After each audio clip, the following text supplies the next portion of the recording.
I'm going to show you in just one visual how life-threatening it is to live in the national capital of the world's fourth largest economy. Here in Delhi, on one hand, you have an extremely polluted Yamuna River. A toxic layer of white foam is floating over it. And right above it, you can see a toxic layer of smog, showing extreme air pollution. A chilling case of ragging has shocked Mysuru. A 13-year-old boy, a class 8 student, brutally assaulted inside his own school by his classmates. The boy was reportedly harassed for years, bullied, beaten and made to bring money by 3 of his classmates. The assault left the boy with severe injuries to his private parts. He was rushed to hospital where doctors confirmed serious internal.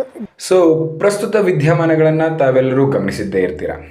ಡೆಲ್ಲಿನಲ್ಲಿ air pollution ಜಾಸ್ತಿಯಾಗಿ ಜನ ಉಸಿರಾಡೋದಕ್ಕೂ ಸಹ ಕಷ್ಟ ಆಗಿಬಿಟ್ಟಿದೆ. ಇನ್ನು ನಮ್ಮ education system ಅನ್ನುವಂಥದ್ದು ಎಷ್ಟರ ಮಟ್ಟಿಗೆ ಹಾಳಾಗಿದೆ ಅನ್ನೋದಕ್ಕೆ ಸಾಂಸ್ಕೃತಿಕ ನಗರಿ ಮೈಸೂರಿನ ಸೆಂಟ್ ಜೋಸೆಫ್ ಸ್ಕೂಲ್ನಲ್ಲಿ ಒಂದು ಎಕ್ಸಾಂಪಲ್ ಸಹ ನಮಗೆ ಸಿಕ್ಕಿದೆ. ಅಂದರೆ ನಾವೆಲ್ಲರೂ ಯಾವ ರೀತಿಯಾಗಿ ಕೆಟ್ಟ ಇನ್ಫ್ಲೂಯೆನ್ಸ್ಗಳಿಗೆ ಒಳಗಾಗ್ತಿದ್ದೀವಿ ಅನ್ನೋದಕ್ಕೆ ಒಂದು ಒಳ್ಳೆಯ ಒಂದು ಉದಾಹರಣೆ ಅನ್ನುವಂಥದ್ದು. ಆದರೆ ನಮ್ಮ ನಾಚಿಕೆಗೆಟ್ಟ ಮೀಡಿಯಾದವರಿಗೆ ನಾಳೆ CM ಯಾರಾಗ್ತಾರೆ, ನಮ್ಮ PM ಅವರು ಯಾವ ದೇವಸ್ಥಾನಕ್ಕೆ ಹೋಗಿ ಪೂಜೆ ಮಾಡ್ತಾರೆ ಅನ್ನೋದೇ ಬಹಳ ಚಿಂತೆ ಆಗಿಬಿಟ್ಟಿದೆ. ಇನ್ನು ಮುಂದೆ ಮುಖ್ಯವಾದ ಸಮಾಚಾರಗಳಿಗೆ ಸ್ಪಾಟ್ಲೈಟ್ ಹಾಕೋಣ. ಧನ್ಯವಾದ.